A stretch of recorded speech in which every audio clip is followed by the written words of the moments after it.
Bonjour Charles-Henri, Bonjour Alexis. merci d'être avec nous. Alors, vous êtes président de Génération Frexit, un des militants bien sûr hein, pour revoir et quitter de fond en comble cette Union européenne. Je voulais vous avoir ce matin au micro du Monde Moderne pour parler des dernières déclarations assez glaçantes d'Emmanuel Macron sur à la fois la dissuasion nucléaire française, sur le voyage de Gabriel Attal en Allemagne, où il a remis d'ailleurs une pièce dans la machine. Est-ce qu'on est en train d'assister à un coup d'État de la part d'Emmanuel Macron qui est en train de revoir les fondements même hein, de la dissuasion nucléaire française en disant que finalement la dissuasion nucléaire, le Charles de Gaulle, les sous-marins nucléaires lanceurs d'engins, etc., est à disposition de tous les partenaires européens et de l'OTAN et que c'est comme ça alors que la doctrine est très différente. Est-ce que c'est quelque chose d'acceptable ou est-ce qu'il est en train, de manière très molle et tout à fait assumée, de changer la doctrine? Je pense qu'il y a clairement un changement de doctrine et il y a de toute façon une petite musique qu'on entend de la part de la Macronie, notamment Monsieur Lescure, qui expliquait aussi qu'il fallait européaniser et partager le siège français au Conseil de sécurité de l'ONU. Et Ouais. c'est la même chose pour le nucléaire parce qu'il nous explique que non, ce ne serait pas un partage, mais que ce serait une protection de l'Union européenne par la France via sa dissuasion nucléaire. Mais je rappelle quand même que quand le général de Gaulle a mis en place l'arme atomique et a mis en place le concept de dissuasion nucléaire, c'était une défense qu'on appelle erga omnes, c'est-à-dire possiblement contre tout le monde, et c'est une défense avant tout du territoire national et de l'intérêt Ouais. national. Parce que fondamentalement, qu'est-ce que ça veut dire? Ce sont les mêmes macronistes qui veulent faire rentrer dans l'Union européenne, par exemple, l'Ukraine. Ça veut dire quoi? C'est-à-dire que si l'Ukraine est dans l'Union européenne demain, comme elle est en conflit avec la Russie, la France devrait utiliser sa dissuasion nucléaire contre la Russie. Enfin, c'est complètement délirant. On peut même Mm. imaginer des provocations ou un conflit, par exemple, entre la Pologne et la Russie. Ça veut dire que si on va au bout du raisonnement d'Emmanuel Macron, la France devrait utiliser l'arme nucléaire contre la Russie pour protéger la Pologne. Ça va à l'encontre, en fait, de toute la Mais doctrine nucléaire depuis le général de Gaulle. justement, on a entendu ces derniers jours beaucoup de pays européens, l'Allemagne, la Pologne, la Suède, avertir leur population qu'il fallait se préparer dans les années qui viennent, hein, un membre de l'OTAN expliquant de 5 à 10 ans à une guerre chaude avec la Russie. Pourquoi cette volonté d'aller à la confrontation directe? On sent bien qu'il y a une envie de la part de ces dirigeants irresponsables d'aller à une guerre sur le continent européen avec la Russie. Et pourquoi et quel est aujourd'hui l'outil des populations pour empêcher cette guerre programmée? Parce qu'on a l'impression que c'est programmé, hein. Quand on voit la dette en fait et la situation économique abyssale des pays européens, on se demande si c'est pas une façon de sortir de ça et quelque part de s'enlever toute responsabilité. On le voit d'ailleurs en permanence en France avec un Bruno Le Maire qui nous explique que les prix de l'électricité, ça serait de la faute de la guerre en Ukraine, alors que ça n'a rien à voir. C'est le fait du marché de l'Union européenne de l'électricité et du fait qu'il n'a pas eu le courage d'ailleurs de sortir et de rétablir des prix nationaux. On voit Mm. bien qu'ils essayent de tout mettre. L'inflation, c'est pareil, ça aurait été de la faute de la guerre en Ukraine alors que la BCE a créé de la monnaie comme jamais après la crise de l'euro et pendant la crise Covid, ce qui explique en partie l'inflation, mais en fait, c'est une sorte de façon de se dédouaner, de tout mettre sur le dos de la Russie et de ce conflit-là. Et on entend effectivement une musique là aussi à bas bruit dans les médias, des rapports militaires qui expliquent que la population devrait se préparer à un conflit majeur avec la Russie et je trouve ça extrêmement dangereux, cette fuite en avant et surtout, là encore, la France ne joue pas son rôle historique comme, comme le problème de la dissuasion nucléaire, c'est-à-dire que la Ouais. France, certes, d'un point de vue des valeurs, est plus proche des pays occidentaux, mais la France devrait être une sorte de troisième voie et quelque part un pont de discussion en fait entre l'OTAN et les BRICS, ça devrait être un pouvoir qui cherche avant tout la paix. Et là, on n'est pas du tout là-dedans. On est dans l'escalade et on le voit sur l'affaire ukrainienne, alors que la France pourrait œuvrer au contraire à une solution pacifique plutôt que d'aller dans la course aux armements et la course à la guerre, ce qui est Ouais. malheureusement le schéma actuel. On va écouter Bruno Le Maire hein, à l'Assemblée hier à propos justement de l'augmentation du gaz et bien sûr, c'est la faute à Poutine et la faute aux alliés de Poutine traître à la France. On l'écoute. C'est surtout votre soumission à Vladimir Poutine qui a fait exploser les prix du gaz. C'est surtout votre soumission aux intérêts étrangers de la Russie qui a fait exploser les prix du gaz. Mais mesdames et messieurs les députés du Rassemblement national, les faits sont têtus. Les prix du gaz étaient à 80 € avant l'invasion de l'Ukraine par la Russie. Ils ont bondi à 200 € le lendemain de l'intervention de Vladimir Poutine que vous avez soutenue contre l'Ukraine. Vous avez systématiquement pris le parti de l'étranger, de la Russie et de Vladimir Poutine contre les intérêts de la nation française. Nous avons protégé les consommateurs, vous avez défendu vos amis de l'étranger. Voilà, incroyable. C'est pas le même Bruno Le Maire qui devait mettre l'économie russe à genoux avec les sanctions européennes qui sont là encore à l'origine de la continuation de l'explosion des prix du gaz. Gaz qui avait commencé d'augmenter avant l'invasion de l'Ukraine. Ce que dit Bruno Le Maire, encore une fois, demanderait d'être fact-checké. C'est incroyable quand même cette déclaration du ministre de l'économie. Mais Bruno Le Maire, je le dis à chaque fois, en fait, il est finalement très drôle. Parce que, comme vous le rappelez, c'est le même qui nous a expliqué qu'il allait mettre l'économie russe à genoux. Le FMI prévoit que l'économie russe va être une croissance qui va être près de 3 fois supérieure à celle de la zone euro l'année prochaine. Et en fait, Bruno Le Maire, le problème, le pauvre, c'est qu'à part dans ses romans, il a jamais mis personne à genoux. Donc, de dire qu'il allait mettre la Russie à genoux, je pense que ça a fait rire tout le monde. Mais le problème, c'est qu'il est en revanche en train de mettre les Français à genoux, notamment avec cette affaire de l'électricité. Et là, il y a un double mensonge. Vous l'avez dit, les prix du gaz avaient commencé à augmenter avant l'invasion par les Russes de l'Ukraine. Alors, certes, ça augmente un petit peu plus, mais est-ce que c'est Vladimir Poutine qui a décidé que le marché de l'Union européenne indexerait le prix de l'électricité sur le gaz? Non, c'est justement Emmanuel Macron, Bruno Le Maire, les Républicains, le PS avant, par soumission à l'Allemagne, qui l'ont fait. Donc ça n'a rien à voir avec Vladimir Poutine. Bruno Le Maire explique qu'il a protégé les consommateurs, mais en fait, il se moque du monde. Il fait référence au bouclier tarifaire. Je rappelle quand même que le bouclier tarifaire, ça a coûté 50 milliards d'euros aux contribuables, qui devra le payer demain, pour financer un prix fictif de l'électricité, alors qu'on aurait pu, dès 2021, rétablir un prix national de l'électricité, tout en gardant un prix de marché pour les échanges intra-européens. Et en fait, le prix de l'électricité n'aurait pas augmenté. Donc c'est Bruno Le Maire qui a 100% de la responsabilité de l'augmentation du prix de l'électricité, parce que malgré le bouclier tarifaire, c'est quand même plus de 40% en 2 ans. Et c'est Bruno Le Maire qui est responsable de l'explosion de la dette. Donc en fait, plutôt que d'assumer ses responsabilités, il est là à essayer de chercher les fautes des uns et des autres. Il est absolument ridicule, ce monsieur. Ouais, c'est pas la première fois que c'est toujours la faute des autres et on en est là. Les sanctions européennes qui devaient mettre l'économie russe à genoux ont mis l'économie allemande à genoux, puisque le gaz russe était un des moteurs du succès de l'économie allemande. Le fait de s'en priver a rendu les choses difficiles. C'est aussi concomitant avec le départ d'Angela Merkel, qui était quand même pas du tout sur la même longueur d'onde que Olaf Scholz par rapport à la Russie.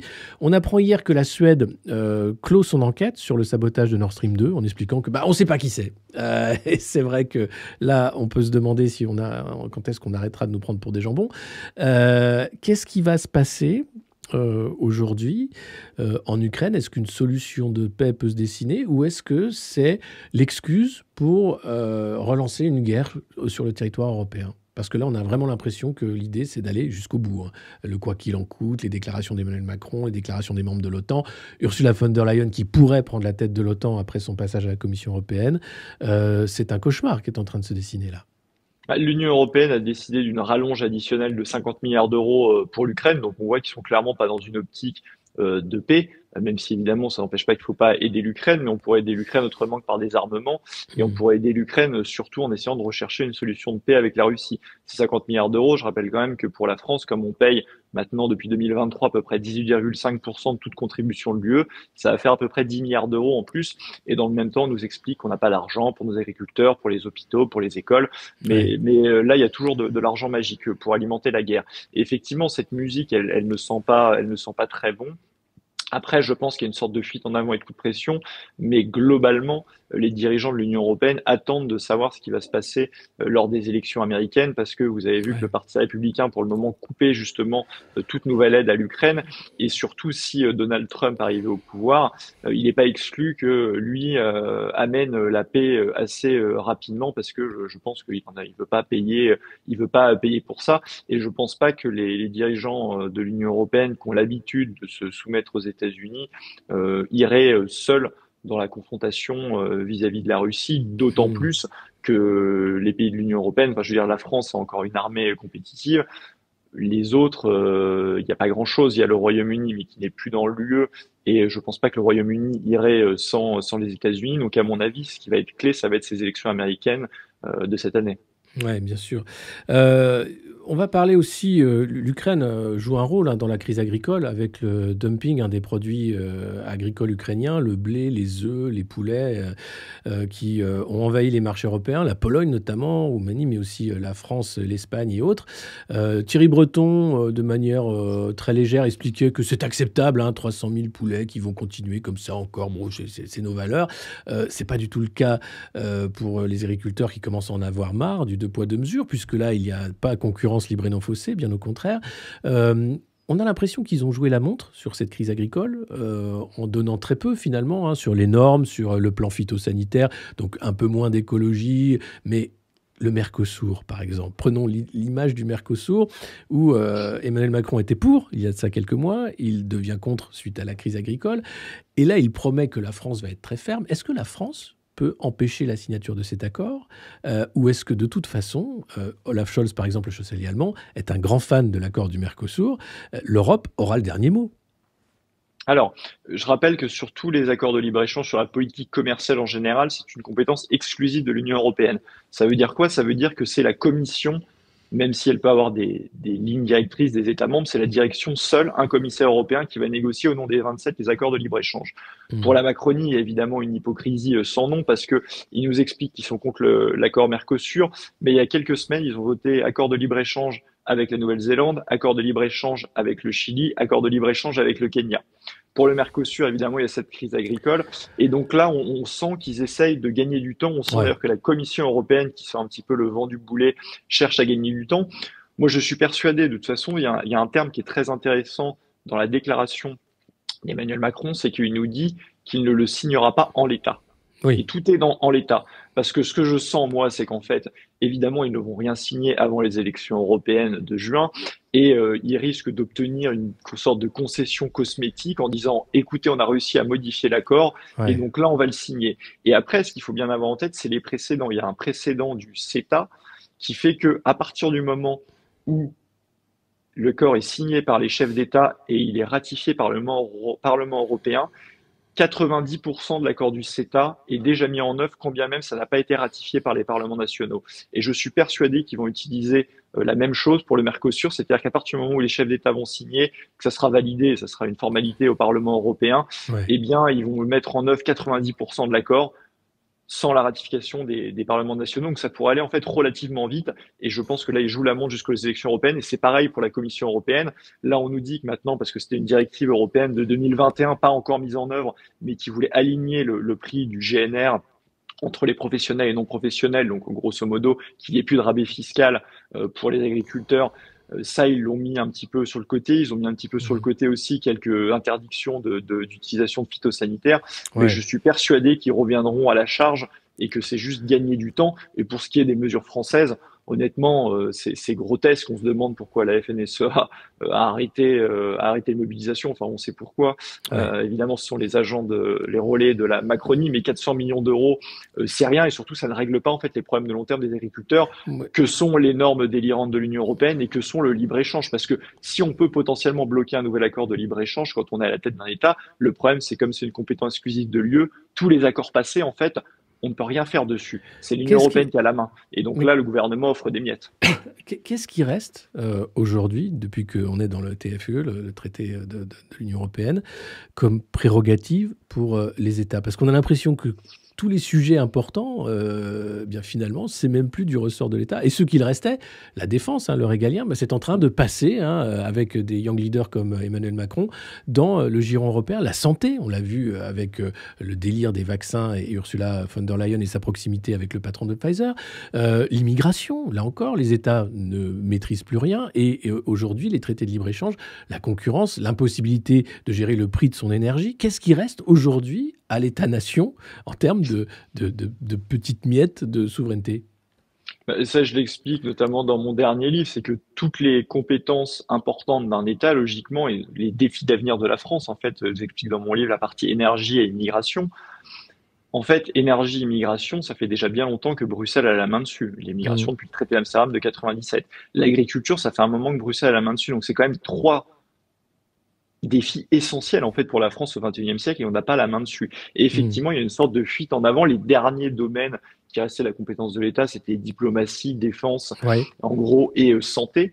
Et on voit bien la velléité de l'Union européenne de le faire. Il y a une sorte de coup d'État pendant le Covid sur le domaine de la santé. Là, sur la défense, pareil, ça va plus loin avec des décisions d'envoi d'armes, en fait, d'Ursula von der Leyen seule, Oui. avant même un accord avec les chefs d'État. Donc, il y a une sorte de coup d'État permanent. Et si vous regardez la résolution qui a été votée à la fois au Parlement européen et en France, l'Assemblée nationale par les macronistes, dans cette résolution, il y a évidemment la fin du veto, Europe fédérale et la volonté justement d'accroître les compétences de l'Union européenne en matière de santé et en matière de défense. Donc c'est vraiment la dernière pierre à l'édifice qui manque à l'Union européenne pour contrôler l'intégralité et que le gouvernement et l'Assemblée nationale ne soient plus que des pantins. Alors, le gros mot qu'aucun parti ne veut prononcer, et pourtant il parle de plan B, il parle de changer l'Europe, il parle d'une Europe différente. Je parle non pas des européistes, mais de ceux qui se posent la question. Le gros mot, c'est Frexit. Pourquoi, en fait, cette peur de dire que la France pourrait sortir des traités européens et pourquoi ne pas l'envisager comme une solution? Parce qu'on a l'impression que c'est vraiment le tabou ultime en politique, hein. Même quelqu'un comme Marine Le Pen n'ose plus parler de sortir de l'euro ni de l'Union européenne. Ce serait, là encore, sortir du champ, hein, du jeu politique mainstream. Pourquoi le Frexit est devenu un gros mot? Je pense pas qu'il soit devenu un gros mot, mais après, il y a une dimension peut-être tactique là-dedans, ce qui est très compliqué en fait. Moi, évidemment, je suis favorable à cela, mais lors d'une élection en fait présidentielle, vous n'avez pas de vrai débat sur la question de l'Union européenne. Et la question, c'est que pour le réaliser, vous êtes obligé de gagner une élection présidentielle. Ouais. Et quand on regarde les sondages à un moment T, en fait, à l'heure actuelle, le Frexit, c'est entre 30 et 40% de la population. C'est pas majoritaire. Et le problème, c'est que vous n'avez pas de vrai débat sur la question de l'Union européenne lors d'une présidentielle. C'est finalement un petit volet entre eux. On vous dit, vous devez traiter agriculture, éducation, économie, etc. Puis vous avez un petit volet Union européenne, comme si c'était complètement séparé de tout ça. Et on a en face une propagande de 50 ans, en fait, en faveur de l'Union européenne. Moi, je pense que la seule façon en fait efficace à court terme, plausible, c'est via un référendum. Et c'est pour ça que stratégiquement, il me semble que la meilleure option est une élection présidentielle, parce qu'en fait, si les Français ne sont pas encore favorables à une sortie de l'Union européenne, ils sont favorables à tout le contraire de ce que fait l'Union européenne, c'est-à-dire récupérer davantage de compétences et en fait passer d'une Union européenne et une Europe des nations, qui soit finalement passée d'une structure supranationale à de la coopération internationale. Et je pense que stratégiquement, il y a une dimension en fait qui peut être réalisée en élection présidentielle, c'est-à-dire très bien, les Français veulent une Europe des nations, vous dites que une fois arrivé au pouvoir, vous allez proposer à vos partenaires un traité d'Europe des nations qui en fait remplace l'Union européenne, qui met fin à l'Union européenne. Comme ça, vous évitez de faire peur sur cette question-là. Et après, il y a deux options. Soit les partenaires acceptent, dans ces cas-là, vous mettez fin à l'Union européenne qui est remplacée par une Europe des nations, soit ils refusent, et dans ces cas-là, vous enclenchez un référendum sur l'appartenance à l'Union européenne. Mais là, c'est très différent d'une présidentielle, c'est-à-dire que vous avez un vrai débat sur la question de l'Union européenne lors d'un référendum, et en plus, vous avez l'argument massu, c'est-à-dire si vous voulez que j'applique le programme pour lequel j'ai été élu, il faut voter pour la sortie. Et je pense que dans ces conditions, dans le cadre d'un référendum, je suis à peu près persuadé que les Français voteraient comme cela. Oui, mais la question de la monnaie, par exemple, comment ça se passe avec l'euro pour revenir à autre chose, cette monnaie unique, hein, on l'a vu déjà en danger avec la crise grecque, c'est que le début. Hein, si l'Allemagne commence à dévisser et l'économie allemande montre des signes de faiblesse, ça va être compliqué également. Comment faire pour sortir de l'euro au-delà de l'Union européenne? La sortie de l'euro, en fait, plus qu'un débat national, c'est quelque chose en fait de très technique. La question de la sortie de l'euro, vous pouvez le réaliser en fait en un week-end en faisant une conversion exactement comme ça a été fait dans tout un tas de pays. Il y a tout un tas d'unions monétaires qui ont mis fin. Et c'est une question qui est éminemment technique. Et en fait, d'ailleurs, ça sera certainement un enjeu lors d'un bras de fer avec l'Union européenne, parce que le fait de ne pas avoir sa propre monnaie, on l'avait bien vu avec la Grèce, notamment en 2013, quand la Grèce a essayé un petit peu de s'opposer, alors ils ont essayé un petit peu, Mélanie, elle n'a pas essayé du tout, quand ils ont essayé un petit peu de s'opposer, bien vous avez la BCE qui a coupé le robinet, justement, pour mettre l'économie, pour le coup, contrairement à Bruno Le Maire, pour mettre l'économie grecque à genoux et pour faire céder, en fait, le gouvernement. Donc, s'il y a cette confrontation, il y a deux solutions. Soit le gouvernement a un plan B technique de retour, une sorte de retour à une monnaie nationale pour pouvoir se défaire de cette contrainte, ou soit le gouvernement se couchera en fait. Mais c'est en ça que la question de l'euro, elle est fondamentale, mais c'est plus une question technique qu'une question de débat politique, parce que le problème, c'est que les questions monétaires sont très très compliquées. C'est encore plus compliqué en fait à faire passer dans l'opinion que la question de l'Union européenne en tant que telle, où de plus en plus de Français se rendent compte, et notamment avec cette crise agricole, de la nocivité de l'Union européenne dans tout un tas de domaines. Ouais. Alors, le débat avance lentement. Depuis 2005, les citoyens français commencent à comprendre ce qui s'est passé. Le mot souveraineté est en train de devenir une sorte de nouveau souveraineté washing. Il est utilisé par les mondialistes comme Emmanuel Macron ou Gabriel Attal. Tout est réarmement et tout est souveraineté. Dans leur bouche, ça n'a bien sûr aucun sens. La réalité, c'est que si on regarde les élections européennes qui arrivent, le camp souverainiste arrive très divisé. Il aura bien du mal à exister médiatiquement. Comment faire pour changer la donne? Je pense qu'il faut continuer à marteler sur les sujets. Je pense qu'on l'a plutôt bien fait sur la crise agricole en montrant objectivement, et d'ailleurs c'est même monté médiatiquement, on a même vu Pascal Praud expliquer que la question des agriculteurs était essentiellement un problème de l'Union européenne. On l'a vu sous tout un tas de chaînes. Donc, ça commence à monter, je pense, en traitant les choses sérieusement et factuellement. C'est notamment ce que j'ai fait dans le cadre du plan de relance de l'Union européenne, qui a un énorme scandale dont les gens parlent très peu. Moi, j'ai saisi la Cour des comptes en août 2023 sur ce sujet-là. Et le problème, c'est que pour le moment, les gens ne voient pas en fait la facture qui va arriver, parce que les remboursements vont commencer en 2028. Et vous avez vu que la Commission européenne commence à s'affoler, parce que sur le budget actuel, le budget 2021-2027, l'Union européenne a demandé une rallonge en fait de 64 milliards d'euros aux États membres. Alors officiellement, il nous explique que c'est lié à l'Ukraine, etc. Mais la vraie raison, c'est qu'il commence aussi à anticiper que le coût du plan de relance va être bien supérieur à cela. Pourquoi? Parce qu'il y a une erreur de gestion, mais qui est hallucinante, que j'ai expliqué. Moi, quand il y a eu ce plan de relance, déjà j'ai expliqué que c'était une arnaque sans nom pour la France, parce qu'à l'époque, j'avais calculé qu'on devrait payer à peu près 80 milliards d'euros, donc essentiellement du capital, parce que c'est des emprunts que fait l'Union européenne pour financer ce plan de relance, et qu'on en récupérerait 40. Donc c'était déjà un truc, on perdait 40 milliards d'euros en net, pour en plus ne pas avoir la libre utilisation des 40 qu'on devait récupérer, et pour en plus se voir imposer la réforme des retraites et celle de l'assurance chômage. J'ai expliqué que c'était ahurissant. Structurel demandé, même si les fact-checkers passent leur temps à dire c'est pas vraiment comme ça que ça fonctionne. J'ai démontré par A plus B que c'était le cas, tout document à l'appui, donc ça j'ai aucun souci avec les fact-checkers, je peux débattre avec eux. Mais en fait, c'était déjà ce que j'expliquais, en fait, quelqu'un qui pense à l'intérêt national ne signe jamais ça. Je veux dire, aucun chef d'entreprise, même un demeuré, ne signerait pas ça, mais Emmanuel Macron l'a signé parce qu'il est prêt à chaque fois à sacrifier les intérêts nationaux dans l'Union européenne. Et ce qui s'est passé là-dedans, le scandale, c'est quoi? C'est après la gestion, parce qu'à l'époque, je rappelle, l'accord c'est 2020, à l'époque, la France et même l'Union européenne empruntaient à taux nul ou taux négatif. C'est-à-dire qu'il n'aurait pas dû y avoir d'intérêt payé. Et moi, je pensais naïvement que c'était des bons gestionnaires, d'autant avec l'inflation qui arrivait et la possibilité de monter des taux, je m'étais dit qu'ils avaient emprunté les 807 milliards directement. Et en fait, quand je suis allé dans les documents que je suis allé vérifier, j'avais vu que à fin 2022, il n'avait emprunté que 171 milliards d'euros. C'est-à-dire qu'il restait 636 milliards d'euros empruntés. Sauf que maintenant, on n'emprunte plus à taux zéro. Le dernier emprunt, par exemple, il a été lundi de l'Union européenne, un emprunt sur 20 ans, c'est 3,3% d'intérêt. Quand vous prenez 636 milliards d'euros, et même en mettant que 3% d'intérêt, ça veut dire que là-dessus, il y a 211 milliards d'euros d'intérêt par une erreur de gestion qui vont devoir être payés. Et sauf que ces 211 milliards d'intérêts, la France, là-dedans, elle va devoir payer 39 milliards d'intérêts. Donc, si vous prenez le capital plus les intérêts, c'est 120 milliards d'euros qui vont devoir être déboursés par la France à partir de 2028. Il faut bien se rendre compte que ces prêts, comme le remboursement est sur 30 ans, entre 2028 et 2058, ça veut dire qu'on va rajouter la France en net 4 milliards d'euros par an à partir de 2028 de contribution nette au budget de l'Union européenne. Ajoutez à cela les entrées prévues de l'Ukraine, de la Géorgie, de la Moldavie, des pays des Balkans.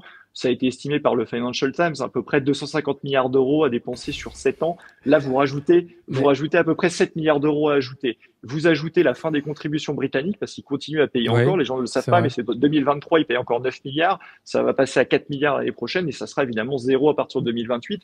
Vous rajoutez à peu près 2 milliards d'euros. Ça veut dire que la contribution nette de la France, qui est à peu près bon an mal an de 10 milliards d'euros, elle va doubler, elle va passer plus que doubler, elle va passer à 22 milliards d'euros à partir de 2028. Et ça, il n'y a pas un mot, en fait, là-dedans. Il n'y a personne qui le dénonce. Il n'y a pas un parlementaire européen qui est capable de voir ça. C'est assez hallucinant. Mais quel est l'intérêt de la France, en fait? Il y a bien un intérêt à faire ça. C'est peut-être le long terme, de dire qu'au final, on récupérera d'une façon ou d'une autre, par le commerce, par les accords de libre-échange ou autres, ces milliards donnés largement à tous les partenaires européens. Mais ça, en fait, c'est le calcul de l'Allemagne. C'est-à-dire que Ouais, l'Allemagne, elle est contributrice nette à l'Union européenne, sauf que l'Allemagne a un excédent budgétaire qui est massif. L'Allemagne bénéficie de l'euro, donc l'Allemagne est prête à payer un petit peu, à être contributrice nette, parce que par ailleurs, elle gagne beaucoup sur le commerce et elle gagne beaucoup grâce à la monnaie de l'euro qui est sous-évaluée pour elle. La France, là-dedans, c'est vraiment le dindon de la farce, c'est-à-dire que la ouais. France, elle est contributrice nette, mais un déficit commercial qui est abyssal. On va de record en record. Et on a notamment un déficit intra-Union européenne. Donc, c'est-à-dire que le marché unique ne nous bénéficie pas du tout. Et l'euro est une monnaie qui est surévaluée pour la France. Donc, la France, Ouais. elle, c'est l'imbécile qui paye pour contribuer et pour entretenir un système qui lui nuit. Donc, c'est là où les Allemands sont rationnels de le faire. Les Français ne le sont pas. Et on a des dirigeants, en fait, qui jouent soit par incompétence, soit par une sorte de collaboration contre les intérêts de la France. Oui, bah, on a vu la visite lundi de Gabriel Attal à Berlin, où il était tout content de suivre Olaf Scholz. Olaf Scholz, qui était un des premiers à réclamer le siège français au Conseil de sécurité de l'ONU pour l'Union européenne, et qui était aussi très content de l'accord du Mercosur, et qui, économie européenne, achète largement de l'armement américain plutôt que de l'armement français ou européen. Euh, Est-ce qu'il y a quand même, à un moment, on voit bien que le débat commence à avancer, mais est-ce qu'il y a une porte de sortie? Est-ce qu'à un moment, les grands partis vont s'emparer du sujet européen, ou est-ce qu'ils vont faire semblant, comme ils le font actuellement, jusqu'à la fin et l'explosion de l'euro et de l'Union européenne? Bah, je pense que la question va nécessairement se poser parce que de toute façon, vous regardez, il ne parle pas de sortie, mais quand vous avez Reconquête, le RN, même LR qui parle de supériorité du droit national sur le droit de Mhm. l'Union européenne, bah, l'Union européenne, c'est que des traités et du droit. Donc moi, je pense que c'est difficilement applicable et que c'est pas une stratégie qui est très bonne par rapport à celle que je propose, qui est en plus inattaquable médiatiquement, parce que là, on va leur dire pour le coup, ce que vous proposez, c'est un Frexit de fait, parce que l'Union européenne, c'est que du traité et des droits, donc Mhm. ce que vous proposez, c'est la sortie. Quand vous avez Jean-Luc Mélenchon qui prône la désobéissance, c'est un peu la même chose. C'est de dire, en fait, les règles de l'Union européenne ne comptent pas, mais comme l'Union européenne, c'est que du traité et des droits, s'il n'y a plus de règles, en fait, il y a plus d'Union européenne. Donc, quelque part, la question se pose, en tout cas, se pose dans les mots. Maintenant, est-ce que s'ils arrivaient au pouvoir, ils iraient au bout de ça? Ce qui, in fine, amènerait de facto soit un référendum sur l'appartenance à l'Union européenne, soit un conflit majeur avec l'Union européenne, ou est-ce qu'ils feraient une Mélanie, auquel cas ils Mhm. condamneraient leur camp pendant 40 ou 50 ans derrière. C'est exactement ce qui s'est passé d'ailleurs en Grèce avec Tsipras. Son Ouais. parti maintenant est condamné à l'opposition et à ne plus exister pendant des années. Et donc toute la question se pose là. Moi, j'aimerais qu'ils adoptent la stratégie dont je parle parce que je pense que c'est vraiment la stratégie qui peut être gagnante en 2027. Ouais. 2027, c'est encore loin. Là, il y a les élections européennes en juin. Comment vous les voyez, ces élections européennes? On va voir ce que ça va donner. Moi, j'aimerais qu'il y ait une coalition souverainiste, patriote, la plus large possible. Alors, c'est toujours un petit peu compliqué. On n'y est pas. Donc, nous, on va pas y aller pour y aller. On va pas y aller pour faire de la division. Donc, on verra justement en fonction de ça et en fonction de si une grande coalition peut être possible. Ce qui est sûr, c'est que le signal fort, justement, ça serait de voter pour les listes les plus souverainistes à ces élections pour envoyer un message. Mais c'est-à-dire qu'il ne faut pas non plus raconter n'importe quoi aux gens. Le Parlement européen n'a absolument pas les pouvoirs de changer l'Union européenne. Ce que peut faire un député européen, c'est bloquer des avancées, il peut bloquer un accord de libre-échange, bloquer une nouvelle directive, mais surtout ce qui est passé sur les traités, un parlementaire européen ne peut rien faire. Donc en Non, fait, un c'est le député Conseil, hein. patriote, c'est ça, un député patriote peut bloquer de nouvelles avancées, de nouveaux transferts de souveraineté, c'est déjà une très bonne chose, et il peut aussi dénoncer toutes les malversations, parce qu'on n'a pas parlé de toute la corruption, etc., Mm. qu'il peut y avoir au sein des instances de l'Union européenne. Donc ça, c'est les malversations financières et autres, ça serait un rôle essentiel d'un député européen, mais c'est pas un député européen qui va réaliser le Frexit. Non, loin de là. Et d'ailleurs, c'est toujours la critique, hein, de cette Union européenne adémocratique, avec ce Parlement qui a très peu de pouvoir face à une Commission qui prend de plus en plus de pouvoir. Je pense qu'il y a eu un tournant avec Ursula von der Leyen quand même, qui a profité, hein, de ce moment Covid, du Great Reset, pour s'arroger de plus en plus de pouvoir. Comment vous voyez, par exemple, l'agenda de censure sur les réseaux sociaux qui est en train de se mettre en place, emmené par Thierry Breton, comme étant nécessaire nécessaire pour éviter l'ingérence étrangère, les désinformations sur les réseaux sociaux. Mais on sent bien que derrière, c'est quand même une volonté d'une censure face à une propagande européiste qui a du mal à prendre et à aller plus loin que là où elle est aujourd'hui. Bah, c'est sûr que Thierry Breton et les membres du gouvernement sont assez embêtés en fait quand ils voient Mmh. sur Twitter qu'ils se prennent des notes de la communauté pour dire que en fait ce qu'ils racontent c'est absolument n'importe quoi, notamment quand on parlait d'électricité. Bruno Le Maire s'est pris une très belle note pour expliquer que la réalité n'était pas du tout celle qu'il expliquait et que c'est Mmh. bien lui qui mentait. Je rappelle qu'en France ils ont quand même fait voter une loi sur les fausses informations alors que ce gouvernement est vraiment quasiment le pourvoyeur numéro un de fausses informations, racontant absolument n'importe quoi avec aplomb sur les différents sujets.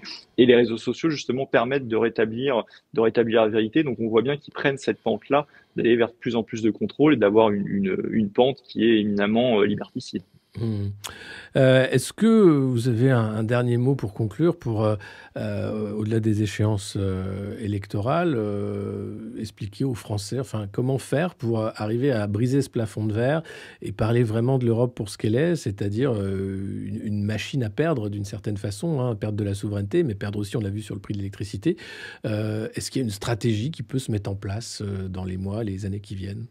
Moi, je pense qu'il faut le faire avec concret, avec sérieux sur des sujets précis. C'est d'ailleurs pour ça que sur mon deuxième livre, j'ai centré sur les sujets qui intéressent beaucoup les Français d'énergie et d'immigration, qui vont être clés en fait pour les années à venir. Je pense qu'il faut expliquer sur les sujets concrets ce qu'il Mhm. faudrait faire, parce que la sortie de l'Union européenne, même la remise de l'Union européenne, la remise en cause de l'Union européenne, c'est pas une fin en soi en fait. C'est de dire qu'est-ce qu'on peut faire, qu'est-ce qu'on devrait faire, quels sont les obstacles, et c'est là qu'on voit en fait la question de l'Union européenne. Et quelque part, se libérer de l'Union européenne devient une conclusion normale en fait. Mais il faut vraiment avoir le projet, expliquer ce qu'il faudrait faire sur les sujets fondamentaux, et derrière en fait, on embraye sur la question de l'UE. Je pense que c'est ce qu'il faut faire. En tout cas, c'est ce qu'on va s'atteler à faire de notre côté. D'accord. Avec Génération Frexit, toujours une pétition et puis les livres, les grands défis du 21e siècle, énergie et immigration, pour reprendre le contrôle. Merci d'avoir été notre invité pour parler de ces sujets-là. On va en parler parce que ça me paraît important justement d'utiliser les médias alternatifs et indépendants pour faire avancer ce sujet qui est très peu présent par ailleurs. Merci de votre temps et puis on se Merci à vous. retrouvera prochainement. Merci à vous, Charles Gallois. À très bientôt. Au À revoir. bientôt. Au revoir. Voilà, j'espère que vous êtes un peu plus clair maintenant sur les réalités du budget européen. N'hésitez pas à soutenir notre travail, patreon.com/le monde moderne. Vous pouvez vous abonner également sur YouTube, nous suivre, partager nos vidéos. C'est important que ce débat ait lieu parce que nous sommes dans une année électorale et qu'il faut parler des vrais sujets qui fâchent, notamment le budget. Et ça, c'est quelque chose qui passe systématiquement à la trappe. Donc n'hésitez pas, je compte sur vous et merci à tous de votre soutien pour le travail d'information que nous essayons de faire à notre modeste niveau.